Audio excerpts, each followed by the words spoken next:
Please be advised we are speaking in our own individual capacities and not representing any companies we may work for. We are not your lawyers, and any information given during this podcast does not constitute as legal advice and is for entertainment and educational purposes only. Enjoy the episode.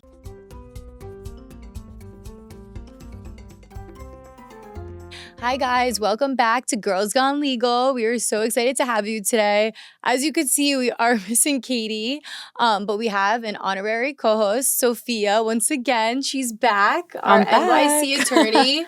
You're missing your coffee though, your espresso. What was it? My iced espresso? Your iced espresso. I don't drink coffee, so I don't really know much about coffee.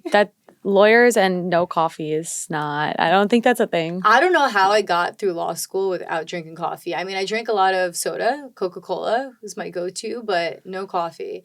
But you make the cutest coffees. Yeah, because the aesthetic is what keeps me going. I'm like, oh, you know what? Now I can answer emails. Like when you make your at-home coffee, it is so cute. You guys have to go, or maybe I can post it on Girls Gone Legal.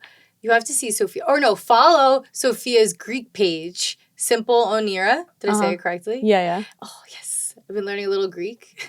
my coffees that start my work from home on Fridays. Follow her Greek page. She posts the cutest coffees and good motivation. And if you just want to see pretty pictures while you're going through law school or any attorney associate position and you're losing your mind right now, her page will calm you down. Every morning I open Instagram and I'm like waiting for the post because I'm like, oh, okay, I can start my day now. So today our guest is Danielle Alvarez, JD/MBA. She's an entertainment attorney based in Miami, Florida, and the founder of First Generation Law by Danielle, which is really important because we're going to touch on a lot about first generation attorneys as we are both first generation attorneys ourselves. So this is a very exciting episode. Through her platform, she creates resources and communities to support first-generation law students and lawyers, focusing not only on mastering the material of law school, but also on the strategies of learning, studying, and building networks. A non-traditional student herself, Danielle earned her dual degrees from the University of Miami while raising 3 young children. So anything is possible. Even if you don't think it's possible, things are possible. You can make it work. Today, she blends her legal expertise with her own journey as a first generation or first gen, everything to help others navigate law school with clarity, confidence, and connection. All right, well, let's welcome Danielle. We are so excited to have you today. How are you? I'm great. I'm so excited to be here. Thank you for having me. Thank you. Thank you for being here. I just want to jump right into things. So basically, into your career and the journey beginning. So you earned both your JD and your MBA while raising 3 kids. What made you take that leap and what kept you going? So when I decided to go to law school, it was 2020. And at the time, my business, a competitive dance studio, was about a decade old, maybe 11 years even. And obviously that's an in-person company, right? And I thought, I don't know what's going to happen with this. And I had always wanted to be an attorney. The dancing was kind of my side quest. And so I just decided to go for it. And I would always encourage people, regardless of what you have going on, like I wanted to do it. So I did it. I did the MBA because they offered me a scholarship I just couldn't refuse. Otherwise, I might not have done that one. But I wanted to be a lawyer. So I just jumped in, both feet. That's awesome. I feel like a lot of people are scared to take the jump, but when you're really sure of something and you really want it, you know that you're going to make your dream happen. Yeah, I feel like a lot of people are like, oh, it's going to be impossible. I have kids and a family, or I have a whole nother career, and like, how could I switch into law, or how could I even, go to school and get all the work done? And I just think that it is possible. If you want to do it, you're able to do it. So, yeah, no, I think the number one thing that stops people is the amount of time that it takes. But I always say, I always used to say, I'm going to graduate when I'm 35. And then I was like, I can either be 35 and a lawyer, or I could just be 35. That's actually a great way to put it. It's never too late. It's never too late. And, it seems far away. Like I'm 26 right now. And 35 kind of seems far away, but in a blink of an eye, it will be there. Like time keeps going. So like you said, you could be 35 and be an attorney, or you could be 35 and like kind of in a place you don't want to be in, and that's for anything, not even just being an attorney, anything you want to be. And I think time flies by. I mean, we went through 3 years of law school. We're already a year out. I'm like, Yeah. how are we already a year Yeah. out of? I mean, we're over a year out. We're like a year and a half. Yeah. It's just crazy because I'm like, how are we this far out of graduating law school again? I remember being in college and I was like, oh my gosh, 3 more years of school. Like I went It sounds straight like from forever. Yeah, I went Yeah. straight from college. I know you did too. We went straight from college to law school, and it was, oh my God, I can't do any more school. I don't want to go through this, and it flies by. Yeah. And what you said is true, that there is no age for law school. I know in our law school No. alone, we had a variety of ages. It's not just college kids and their post-college kids in their 20s. It's people in their 30s. We had someone in our class who was in his 50s, and he had kids who were studying abroad, and we're like closer to his kids' age. So you can't get discouraged by things like that. Yeah, or people having babies, people getting engaged and getting married during law school. We had someone who missed our wills final because she was having a baby. Yeah, see, Yeah. and she did it. She graduated. I mean, that's just how it is. So Speaking of, I mean, so like you had 3 kids while you were getting your JD and MBA. That's pretty crazy. that's impressive. Thank you. They were, at the time when I started, they were 6, 5, and 1. Wow, one. Yeah, they were young. So they were young, and my biggest concern was that 1L year. They say that you don't see your family, you don't get to do anything social. But for me, it really worked out because it was COVID. So the majority of my 1L year was virtual. So I was home. I was home with the kids. And I think that year being that way made it a lot easier for me than I think it would have been if it were a traditional experience for my 1L year. But I mean, it's all God's timing. It was perfect. It was perfect for me. Yeah. No, definitely. I mean, timing is everything, right? I Right. feel like everything happens when it should and everything happens for a reason. So, but no, that's amazing. I want to go into the first generation law mission. So you are a first generation lawyer. I mean, me and Sophia were just saying, so are we. So are we, yeah. So, and I know a lot of people in the audience are first generation lawyers. So this episode is for you. Tell us about first generation law. Why did you create it? And what need were you trying to fill? Sure. So, as a first gen lawyer, I really thought I'd be okay going into law school just because I was an adult, I felt, and I had a lot of business experience, and I figured that that would somehow translate. And what I realized is that there is a strategy on how you do law school, and it's way outside of being able to understand the material and having an analytical mind. So, when I graduated and it was bar prep time, I remember thinking, this is yet another thing that really wasn't explained to me well enough. I didn't realize that the bar was just 1L, and had I known that, I maybe would have prepared differently in my 3L year, just to set myself up for success, knowing that I'm doing bar prep with 3 kids. I can't lock myself away for 12 hours a day. I have other things I need to be doing. Right. So during bar prep, I decided I'm going to launch a free community and just talk to law students. I think actually what I first did was I launched the TikTok. And I said, I'm just going to speak to law students and give them the tips and tricks that I wish I had had. And it started to grow really quickly. So then that became a community, a free community. And that started to grow really quickly. And I realized no one is really talking about the strategy of law school beyond the coursework. They're not talking about how it doesn't matter how well you understand the readings and how well you can analyze the law if you don't know how to manage your time, if you don't know how to take care of yourself during that time, if you don't know how to network, if you don't know how to set up your coursework to land you in the job that you want, if you don't realize how OCI works or how those or the value of a mock interview, if you don't realize even the politics of it all, if you don't know any of that, then you can know the law as well as you want and you still won't end up where you should because you don't have the big picture. So that's the gap that I am constantly trying to fill. Yeah, no, I love that. I mean, just us going through the bar exam, and I've been through the bar exam more than once. It's just, I feel like you have to nonstop study, and it's like, I just have to be looking crazy and lose my mind to pass. But in the end, you also have to take care of yourself. I mean, you passed first time. You went on walks, like you took care of yourself. You worked out, you got up in the morning, made your coffee. And the thing is, though, that took me until I would say my 3rd year of law school to realize how I study best. And, I kind of wish I had somebody to tell me because I was a first generation lawyer and, you don't realize the learning curve difference between having somebody maybe in your family or someone in your inner circle who's a lawyer that can tell you these things. Whereas like when it's kind of just you and you haven't made your friends yet in your first year, you're like, what is everyone doing? Am I doing this right? Should I be doing Yeah. something else?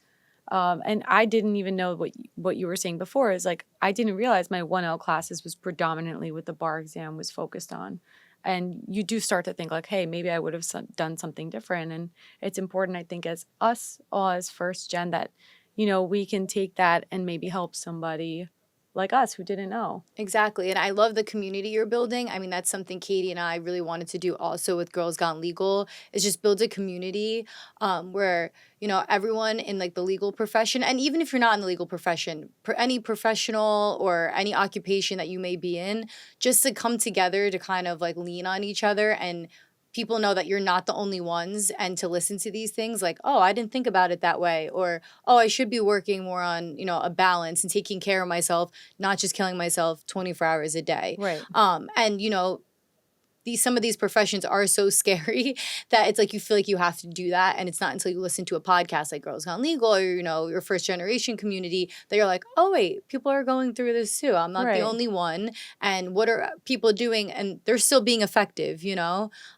So no, I think that's really important. And I guess my next question going off of that is, what do you think traditional legal education misses when it comes to supporting first generation students? I would say the biggest thing that is currently missing is just information on the big picture.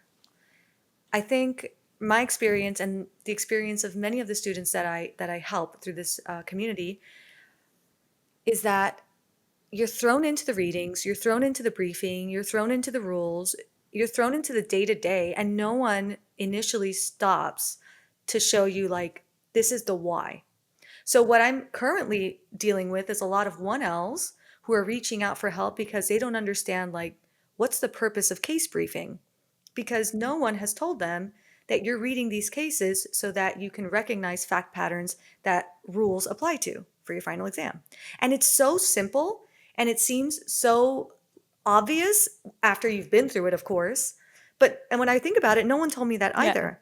And then my approach to the entire experience would have been differently if I had understood the why, the big picture of even just negligence. We learned negligence, for instance, element by element. And we were all confused. Girl, why don't you just tell us that this is all one thing? And then like the way that I always say is like, show me the picture on the puzzle box and then give me the pieces. And I feel like in law school, it's the other way around. And I think that's the best way to describe that experience is if you don't tell them the why, they can't see the big picture. And if they can't see the big pictures, they've got all these pieces and they have no idea how it goes together.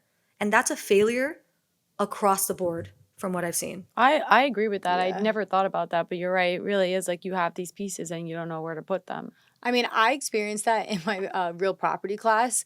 I was so confused the entire semester. I was like, I have no idea what's going on. This final is going to be a disaster. You were good at real property, but yeah, you're right. I see you I smiling can't over say that there. in that class, But I maybe in was others. so confused. What, like fee simple, determinable. I was so confused what was going on that I was just like, the final is just going to be a disaster for me. Like, I'm just going to have to take the L on this class. And then I bought a book. I can't remember. I remember you coming in with this book. What was it? It was like Real Property for Dummies. I'm not. No, I'm it serious. wasn't. It was didn't something say, like that. No, it said like the easy guide, I don't know, something. I'll link it below so you guys can see it, the audience can see it. But I read that book right before the final and I knew everything. I was like, this is all I was learning this whole semester. Why this didn't was they it. just clear up the picture? It cleared up everything. And I'm like, this is actually way more simple than it needs to be. The language sounds so scary. And it's like, how do all these things connect? You think you're learning like all different things, but in reality, everything connects, right? It's like in a big umbrella and everything connects to each other. That's why I loved like doing charts in law school too. But after reading that book, I was like, so you're telling me I just sat through this whole semester so confused and all I did was read one book and I felt so much better on the final and I did decent in the class. So and Danielle, you touched on a point Yeah. I thought was really good before, which was like, I even know I felt this a little bit myself was when I was going through law school, and maybe you felt this too. I didn't realize that okay, there were people who have had lawyers in their corner their whole life. So they're like, oh, I know a couple of people in my inner circle that if I need a job, I can reach out to this person and that person. But if you don't know that you should be networking from the beginning and from the start, then you kind of miss some of that crucial time where you should be making those connections. And then you turn to graduation and you're like, oh my God, I didn't meet anybody of who I could call to at this point and be like, do you know anyone? So that's like something I really think that law school should focus Yeah. on making their students aware of. Is like, hey, these years that you're in school, like, it doesn't matter if it's a person at the coffee shop, like, you don't know who they know and what they like, who they could connect you with, and like that's important to just be open and be out there. Yeah, no, I definitely think that's important. I don't know if you want to touch on that as well, Danielle. Absolutely. And one of the things that I really push on everyone that I speak to about networking is also the development of a personal brand, is your LinkedIn and how valuable it is to be on LinkedIn. And I know, I mean, it's not cool. I'll be straight up. It's like LinkedIn is not the coolest platform, right? But what I always tell students who don't have a ton of work experience, especially, is that if you're on LinkedIn connecting with people and posting your accomplishments and listing out your resume in a way that aligns with strategic thought, even if you're a waitress, let me tell you something. You can read people better than half of the new lawyers that come out without having any of that Right. experience, okay? So if you can put your resume in there, align it with strategic thought, make connections, post any experience that you have in law school, what you're doing is you're putting it out in the public on a forum where it cannot be disputed. Anyone can put anything on their resume, but when you have the LinkedIn link on your resume, you tie back and you can see that all these things are happening in real time or at the time that they're listed on your resume. It's a opportunity for the employer or the internship, whoever's giving you an opportunity to say, I know that this is true. I believe this because here it is for the public to, refute if necessary. And that is something that people really like overlook. Right. A bunch of kids with their resumes stacked this big for every internship out there. Without a LinkedIn, I think that you're doing yourself a disservice. And a So lot of yeah. jobs Yeah. have like a link where they're like, put your LinkedIn profile. And I guess for that reason too, right? They want to match up and see, hey, is this resume in accordance with what you're telling us with on your LinkedIn? And that's true. You can't really lie in a public forum. People can fact check you, but on a resume, that's easy to get away with. Yeah. No, I love LinkedIn. I mean, I actually went back. I was like stalking my own LinkedIn recently, and I went back to my first post, and it was when I got into New York Law School. And I was like, that was the start of my LinkedIn career. It's the Instagram of the business world, It is the basically. Instagram of the business world, and people see your names, and you can just connect with It is. people. And then they, say you apply to a job at their firm. They're like, oh, wait, I recognize that name from LinkedIn. We connected on LinkedIn. Yeah. I think LinkedIn's so important, and You just have to know how to use it, I think. yeah, you definitely know how to use it. Correct, 100%. But I update my LinkedIn all the time. I think it's a good way to connect with people. I mean, I've connected with people just to come on the podcast through LinkedIn. Yeah. So you never know. Absolutely. Yeah. You never know. Yeah. I want to go more into your entertainment side as well, because I know you're an entertainment attorney based in Miami. So I kind of wanted to ask you, because I know a lot of our audience is interested in entertainment law. How did you land in entertainment law, and what does your day-to-day look like now? So I went to the University of Miami, and UM has, I would say, the best entertainment, arts, and sports law program in the United States. And that is an LLM program. And because I was already doing the JD MBA, there was no way I was going to add another degree to that. However, I really muscled my way into as many of those classes as I could because I found them interesting. I found them exciting. I found them at the cutting edge of what was happening in the world with AI and NIL and all of that stuff that was going on when I was in school. And so I really forced connections in that space, not just with the other students, but with the dean of the program and anybody around him that could get me into these events or into these classes. And in doing so, I was connected with an attorney who works in entertainment law who was looking for an intern. And I did an internship and I worked for free for 6 months. And this is what I tell people. If you want to go into a niche industry, you have to provide value before you see that provided back to Right. you. because there are so many people on the list of getting their foot in that door that you have to force your way in and then be the absolute best employee they've ever seen in their life. And that is how you get your resume to the top of the list. It's really being of service to these people that, are in a position to help you. And that is how I got my start. However, I will say when I graduated law school, I actually went and did mergers and acquisitions first. So I was actually a corporate lawyer first, did not like that, was not interested. And that is when I reached out. When I was done with that, I reached out to the people that I had worked with, and I landed a job in that way. But it was because of the work that I had put in prior. The interview process was done in law school. Okay. Yeah, we actually were just talking about that recently with switching jobs, kind of going through like, I'm in this area of law, and then how do you switch over to another area of law?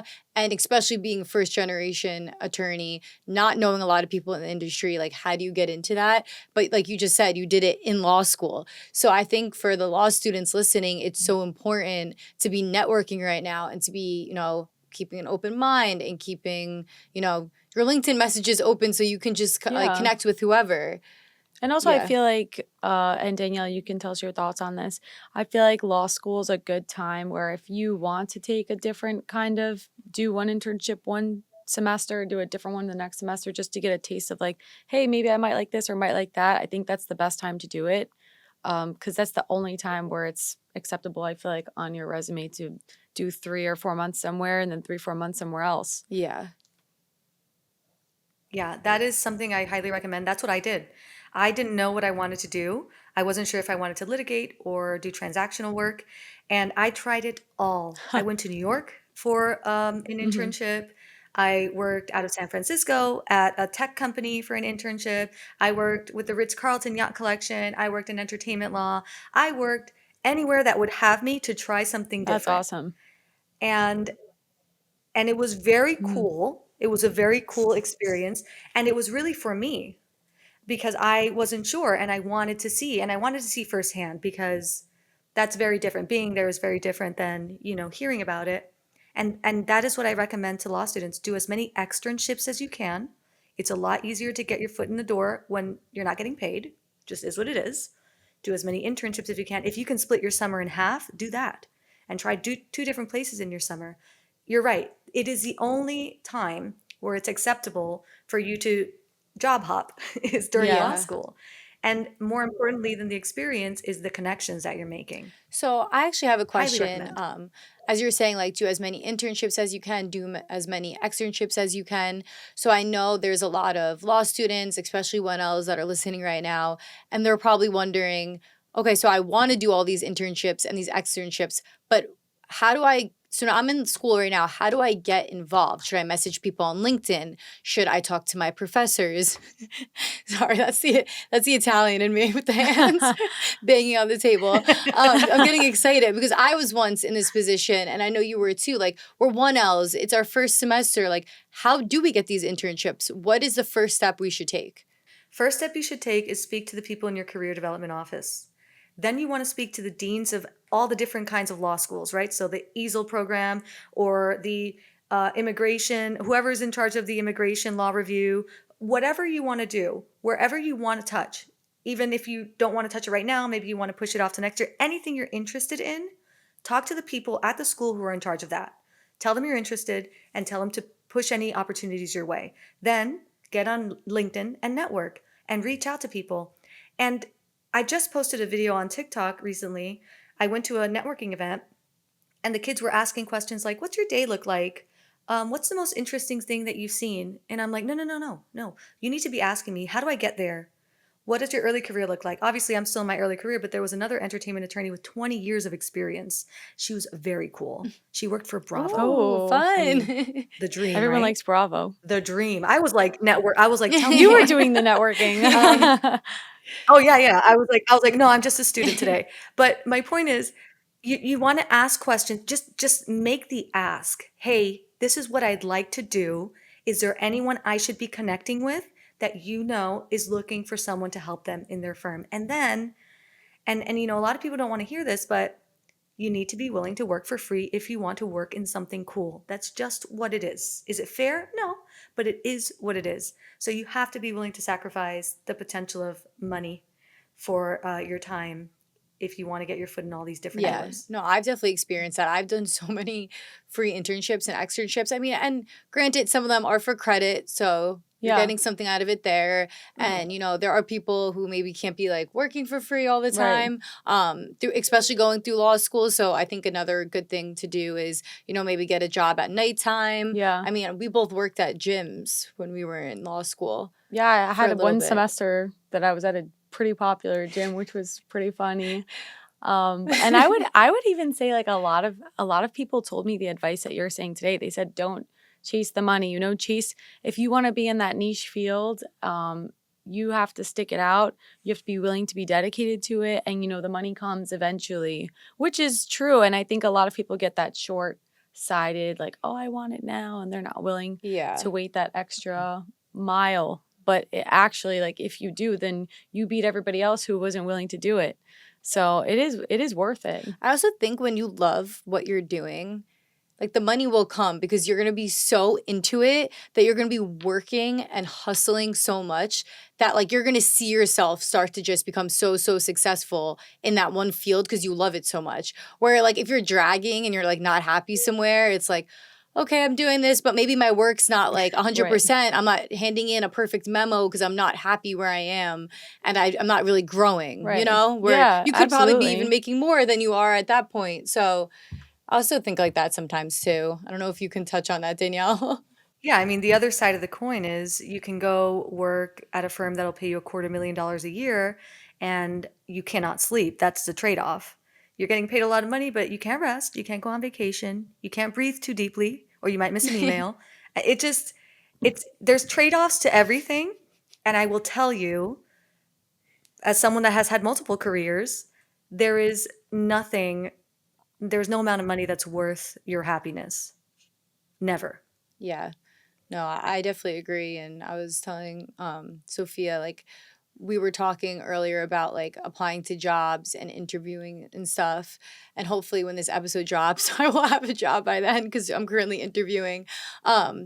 But I'm like chasing like something I'm very interested in because I do feel that Yeah. the salary and everything will come the more experience you get. And Yeah. sometimes you got to start in places you don't want to, right? I know I just did a clerkship. I know a lot of people don't do clerkships because of the pay, but you got to take into consideration where you're at in life too. Like I'm 26 years old. Like my only responsibility at the moment is myself. I don't have kids and I don't have a family, but I know people that graduated law school at 37 and they have an entire family and they have kids to support and maybe they can't take a little less of a pay and they got to go straight for that associate position. So I think it just really depends where you're at in life as well. Yeah, so I guess in some ways, if you're I early in your agree. career and you're actually just fresh out of law school and you might be at a place where you don't have as many obligations, like that's really when you should lock in and take that opportunity to maybe sacrifice a little bit so that you can see the rewards a little bit later. Exactly. Yeah. I agree. Back to first generation law, because I think this is so interesting. I mean, I feel like me and Katie have never really touched upon first generation lawyers. And I believe Katie is as well. I don't know. She'll have to, when she Confirm comes that, on, she'll have yeah. to confirm.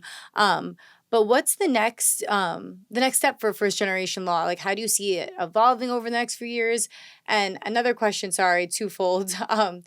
How can you get involved? Like, if an audience member is listening right now, how can they get involved in your community? So I do have a free community, and I just recently launched my 1L Plus community. That one is paid, still very affordable, but it has anything and everything that you would need throughout your law school journey in terms of strategy and preparedness. Where I see it, I would really love to get on campus because there are questions. I mean, one of my freshest memories of 1L, that first semester, that first week, was everyone was talking about outlines, and I didn't know what an outline Yeah. was. And I was too embarrassed to ask anybody. Which I think is common. A lot of I thought a lot of everyone people else get knew. that. Actually, when you brought up case briefing, the first thing that came to my mind was outlining because people have been like, what is an outline? So that was something that came to my mind too. So Right. I'm happy you brought that up. Yeah, and I think you feel alone. I felt alone because I didn't know anybody, and also I felt much older than the majority of the students that were with me in that class, in my literal class. And I felt embarrassed and I felt small. And I think that being on campus will allow me to answer those questions that people are too embarrassed to ask. Uh, yeah. Ask away. Like no question is a stupid question, Yeah. right? So I'd love to get on campus, and I'd really love to see my 1L community. I'd love to see both my communities grow to over 10,000 members. I want to see like a generation of 1Ls that feels confident in the choice that they've made, and they feel like they know what they're doing, and they feel like they know exactly their trajectory. And I want to see a generation of first gen law students that feels empowered. I honestly feel like every law school should have that, because if you really think about it, there's first generations in every school, no matter what your school ranking is, the geographical location, there's first gens everywhere. So why not have a seminar, someone to come in and speak for maybe an hour and a half, 2 hours, and have that open forum where people might feel more comfortable to be like, hey, everyone in here is a first gen lawyer. Like, this is not a stupid question. I should ask it. I honestly know I would attend if my school had that, had it existed, had we known. Yeah, just to give some guidance. Yeah. I mean, I think that's so important because I know we all went through law school feeling lost and like, what do they call it? I'm blanking right now. Oh, imposter syndrome. Like people go through and they're like, is this really for Yeah. me? Like, should I be here? And, You're doing it, but you don't even realize what you're doing when you're doing it. yeah, I feel like sometimes, Yeah. I feel like me sometimes when I was just felt like I was going through the motions and I'm like, well, no, this is what I like. Right. This is it. Like I'm here. And sometimes I look back and I'm like, wow, I really did that. I graduated law school. I got through that 1L year. I kind of wonder sometimes, I don't know if you ever think about this, but like our 1L year, I'm like, oh, if I had to go back, like, how would I do it differently? Or like, could I do it again? Like, definitely, you could do Yeah. it again and you could do it a million times because you know what? It's good to have the guidance and you have to have confidence and believe in yourself and you're there for a reason. You want it to be there for a reason. Mm-hmm. And I do think it would be nice for law schools to have little seminars or, people come in and talk about being a first generation lawyer, not knowing anything about law school or the practice, and having a kind of like a safe space for people to talk about like their concerns. Because I know it's scary Yeah. to raise your hand in class or to go to office hours one-on-one. Some people don't like that. So they kind of just hide, in the Right. back and Yeah. like go through the motions. So no, I really love what you're doing with your community. I think it's great and we will definitely link it in the bio below so people can look it up. Thank you. Yeah, one of the things I wanted to mention is, the imposter syndrome is so real, but I think there's that added layer when you're first gen, especially if you're the child of immigrants. This is the American dream. Yeah. For your child to be, in my house, at least my Cuban household, to be a doctor, a lawyer, or an engineer. Those are the three things. I think that's And a lot. That's so very common dream. I think, Yeah. yeah, I think, you carry, the weight of not just your dreams, but the dreams of your family. A family, like for me, my parents dreamt of a six-figure income, like a dream of $100,000. You know what I mean? So it's like you're feeling imposter syndrome. You're feeling like you're the only one that doesn't know what's going on. And then you're also feeling like, what if I can't do this? And I failed myself and everyone that set me up to be in this position. And that's a hard thing to deal with by yourself, which is why community is so important. Absolutely. And I had I had a similar experience. I mean, my grandparents were immigrants, and like I've had conversations with my grandmother where she's like, "Oh my God, I wonder what I could have done if I was in your shoes." Like, you have this opportunity, and it's just like you feel that pressure in a sense where you're like, "Wow, I do have this opportunity and I don't want to mess it up." And that actually kind of motivates you though in a positive way. So you're like, I can do this, and like you have the support of everyone behind you, which is pretty nice and it's pretty special, I would say. Yeah. Yeah. I can go off a little bit about like failing the bar. And being, first generation, about to be a lawyer in law school. Like I felt like when I had failed the bar the first time that I let everybody down. Like every single person around me, like my support system, my tutor, like everybody, Everyone my that family, helped my you. friends, like it was like the worst feeling and I was just struggling so much. And I really felt like I felt so supported though because everybody was there for me and like even having gone through all different experiences, all my like home friends, they're all doing different professions, right? Like my one friend's a PA, my one friend's an OT, my one friend's a speech language pathologist. Like no one did law, right? So I don't really know what they're going through and they don't really know what I'm going through, but everybody was so supportive. So imposter syndrome is real, but like you are doing great and just keep going and just I don't know, support each other. I think Yeah, that's like the because most important thing. people I think sometimes that you're afraid to tell, like your family, your friends, your network, those that helped you, you don't really want to tell them, oh, hey, like this didn't go according to plan. But actually, those are the people that are there to lift you up when you might need that push again to be like, you can do it, like you came this far, you're so close, like don't give it Yeah. up now, like you can keep going. I've seen so many memes too that like sometimes I screenshot and like take to heart. Like my whole camera roll is like these memes. It's like you might think like you're failing or you're not doing great or you let people down or you failed them, but people are actually like that's your mindset, right? But people are actually looking at you like you're doing amazing things. Like they're so inspired. Everyone goes through moments, right? Not life's not perfect. There's always going to be struggles.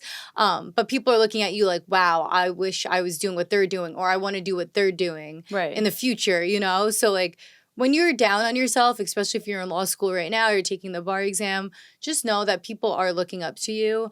And just keep that in mind to like keep you going. I mean, I'm looking up to Danielle right now. I know I'm like, wow, a whole family, a lawyer, like that's crazy. That's what I want to do and that's what I hope to have. So it's really nice to just not only just like think about it in theory, but to see someone who's living it and doing it, Yeah. which is really nice. And I think a lot of Thank you. people get inspired by that when they see that. And they're like, I can do both. I can do a lot more than I think I can. Yeah.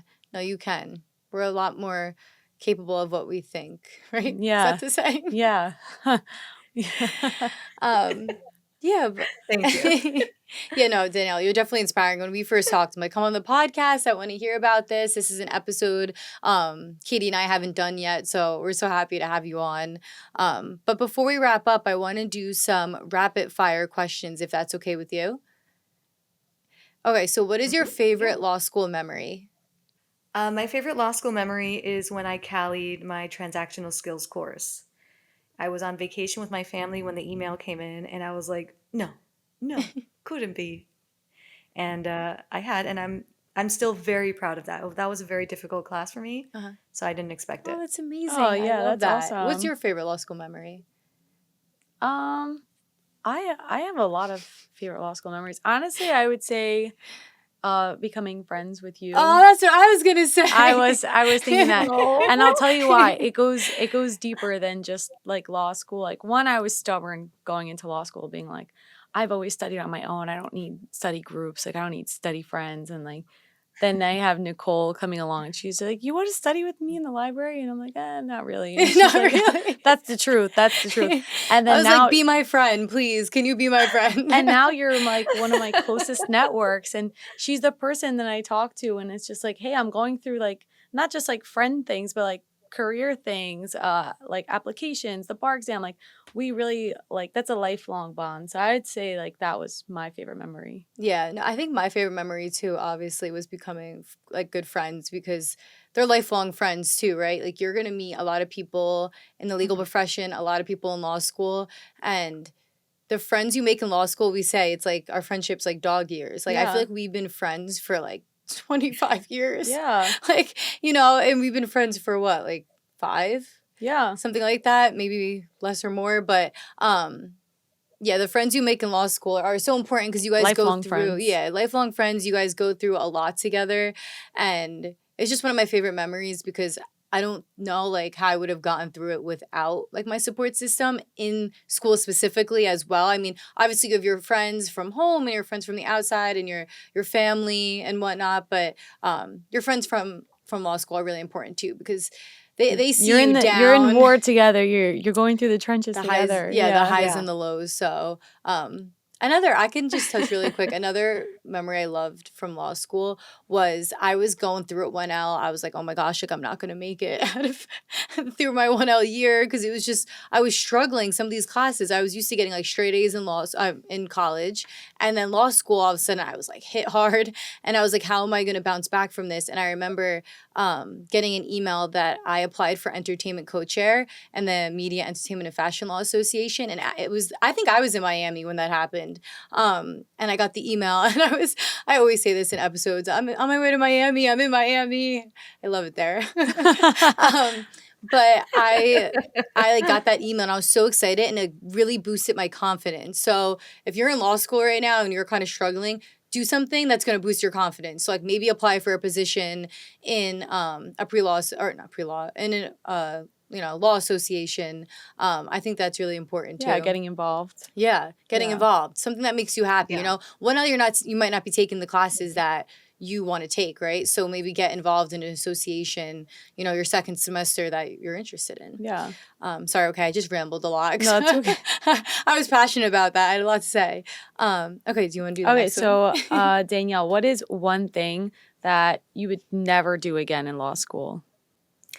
I would never sit in the library and cry again. I realize now We've all been there. We've done that a lot. I wasn't going to get con law. Like, it's the reading period. I don't know anything about con law. I legitimately bought Con Law for Dummies. It did not help. I learned con law for the bar exam, but I was sitting there. It was Mother's Day, and it was the reading period for that second semester. And I'm crying in the library because I'm not with my mom or my grandmother or Aw. my children. And like I wasn't going to get it. And I should have just left the library. So I think if I could go back, I would kick everyone's butt. Like, forget about it. If I could go back knowing what I know now, it'd be done and over with for everyone else. I wouldn't go back though, not for $1 million. I wouldn't do it again. But anyway, sorry. If I could, knowing what I know now, I wouldn't push myself past the point of just competency. I was so burnt out. I was so tired. This was the second semester, half on Zoom, which was so exhausting. It wasn't going to happen. And I should have enjoyed my Mother's Day. And so I regret that. I think everyone's been there, those points of law school where I know I've done my fair share of crying. My family could attest to that.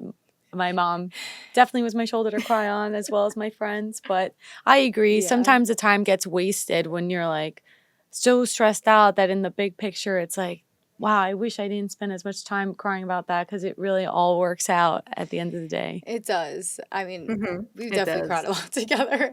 I have a photo of you like Crying? tearing, and it's winter, so she has like earmuffs on. It looks just like those headphones. And Actually, this was funny. I was crying outside the library at like 6:30 p.m. after I was there since 6 a.m.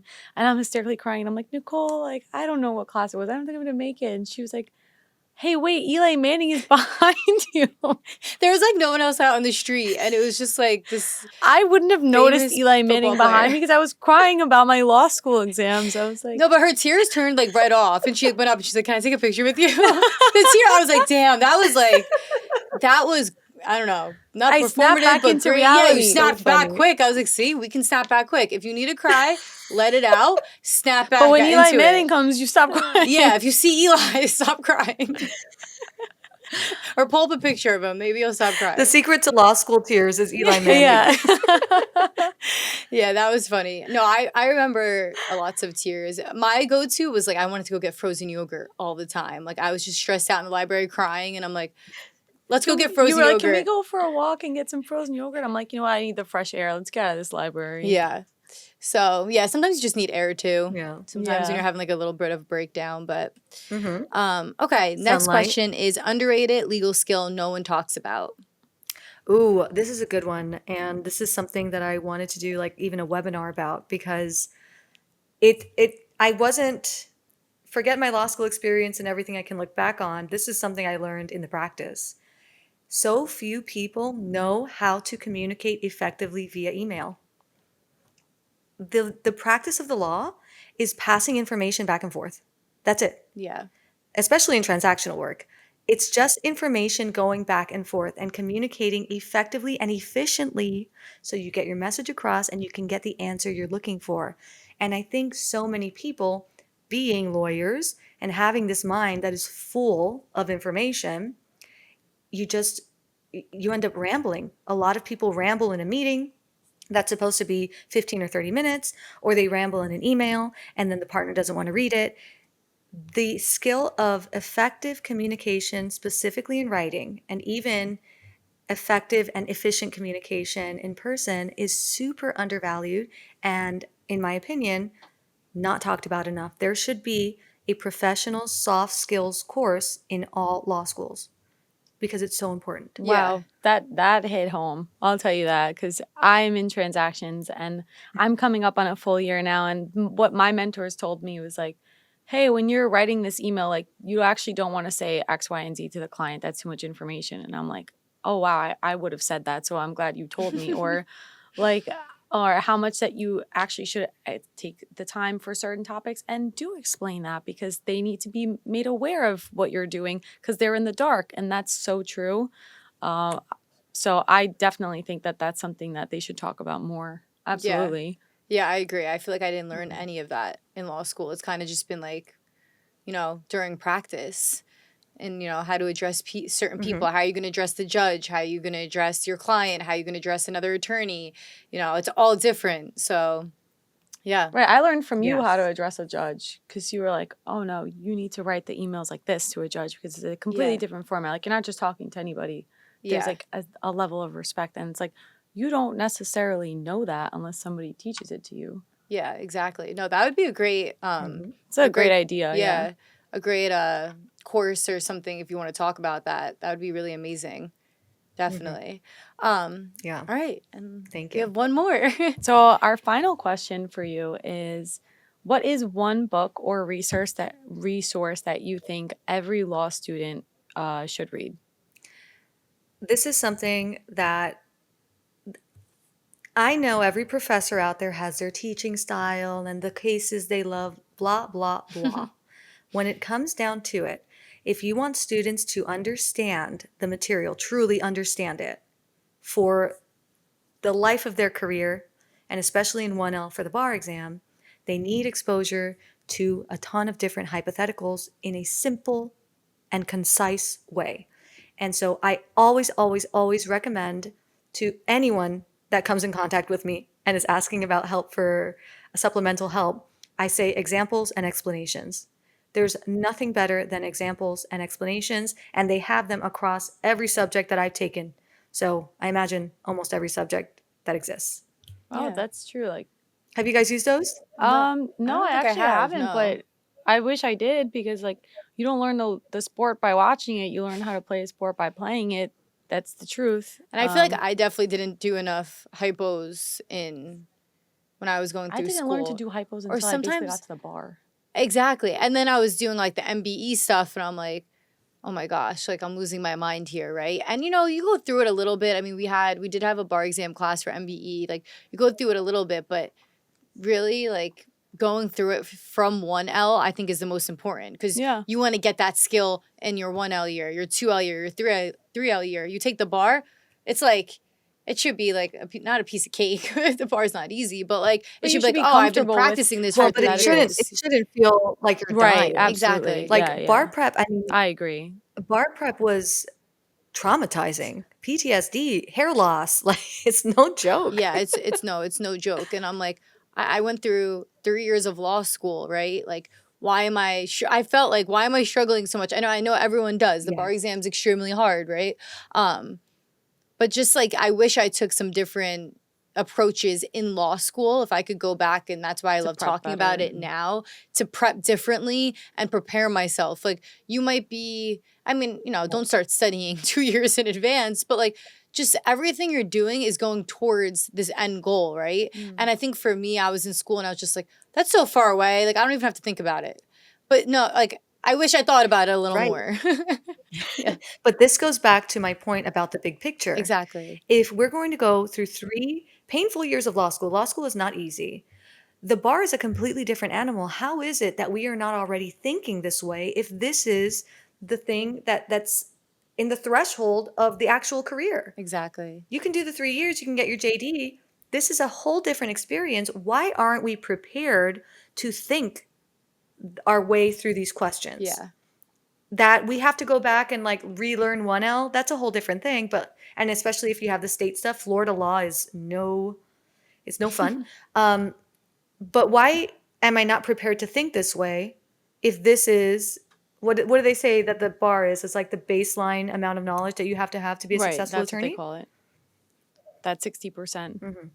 So It is Big crazy because you picture. could go through the 3 years, but if you want to be barred, you got to pass that exam. True. So, and that's how I feel right now. Like I went through these 3 years, like, and I'm waiting for my results. Got to get through it, but it's definitely a process. It's definitely a process, and that's why I'm happy. Yeah. There's podcasts now. There's communities being built. I see them more and more. I mean, when we started law school 4 years ago, I didn't see them as much. Maybe because I wasn't looking as hard. Maybe they were There's out more there. available But I information. think over the years, there's more and more information that's available to students, which I think is so helpful.